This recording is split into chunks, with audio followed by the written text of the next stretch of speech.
കാക്കനാട് ജില്ലാ ജയിലിൽ സംഘർഷം. ഡെപ്യൂട്ടി പ്രിസൺ ഓഫീസറെ ആക്രമിച്ചു എന്നാണ് മനസ്സിലാക്കാൻ കഴിയുന്നത്. എസ് ശ്യാംകുമാർ കൊച്ചിയിൽ നിന്ന് ചേരുന്നതിന്റെ കൂടുതൽ വിവരങ്ങളുമായി. ശ്യാം, കാക്കനാട് ജില്ലാ ജയിലിൽ നിന്ന് ഇത് ആദ്യ സംഭവമല്ല, അതിനു മുൻപും അത്തരത്തിൽ അവിടെ അക്രമ സംഭവങ്ങൾ റിപ്പോർട്ട് ചെയ്യപ്പെട്ടിരുന്നു.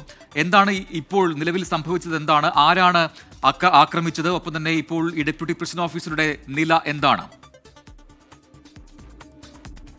ജയിലിനുള്ളിൽ ജയിൽ ജീവനക്കാർക്ക് സുരക്ഷ ഉണ്ടാകുന്നില്ല എന്നുള്ളതാണ് ഈ അക്രമ സംഭവത്തിൽ നിന്ന് വ്യക്തമാകുന്നത്. പ്രജിൻ പറഞ്ഞ പോലെ നേരത്തെയും ഈ ജീവനക്കാർക്ക് നേരെ തടവുള്ളികൾ അക്രമം നടത്തിയിരുന്നു.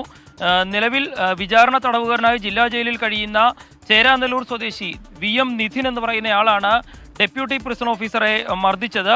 ഇന്നലെ മറ്റൊരു തടവുകാരനെ മർദ്ദിച്ചതുമായി ബന്ധപ്പെട്ട് ഇയാളോട് ചോദ്യം ചെയ്തതിനെ തുടർന്നുള്ള വൈരാഗ്യമാണ് ഓഫീസിൽ കയറി ഡെപ്യൂട്ടി പ്രിസൺ ഓഫീസറെ മർദ്ദിക്കുന്നതിനിടയാക്കിയത്. തള്ളി നിലത്തിട്ട ശേഷം കാലിലും നെഞ്ചിലും ചവിട്ടി പരിക്കേൽപ്പിക്കുകയായിരുന്നു എന്നുള്ളതാണ് പോലീസ് അന്വേഷണത്തിൽ വ്യക്തമായിരിക്കുന്നത്. ഈ പരാതിയിൽ ഇപ്പോൾ ഇൻഫോ പാർക്ക് പോലീസ് കേസെടുക്കുകയും ചെയ്തിട്ടുണ്ട്. ഡെപ്യൂട്ടി പ്രിസൺ ഓഫീസർക്ക് പുറമെ 2 ജീവനക്കാർക്കും മർദ്ദനത്തിൽ പരിക്കേൽക്കുകയും ചെയ്തിട്ടുണ്ട്. ഈ സംഭവത്തിലാണ് ഇപ്പോൾ FIR ഇട്ടിരിക്കുന്നത്. ഇതിനു പുറമെ ഓഫീസിന് മുന്നിലുണ്ടായിരുന്ന ഒരു ജനൽ ചില്ല ഇയാൾ അടിച്ചു തകർക്കുകയും ചെയ്തു എന്നുള്ളതാണ് പറയുന്നത്. ഏതായാലും അക്രമത്തിന് വിധേയനായ ഡെപ്യൂട്ടി ജയിൽ പ്രിസണർ ഇപ്പോൾ ആശുപത്രിയിൽ ചികിത്സ തേടുകയും ചെയ്തിട്ടുണ്ട്. ജയിലിനുള്ളിലാണ് ഇത്തരത്തിലൊരു സംഭവം ഉണ്ടായിരിക്കുന്നത്.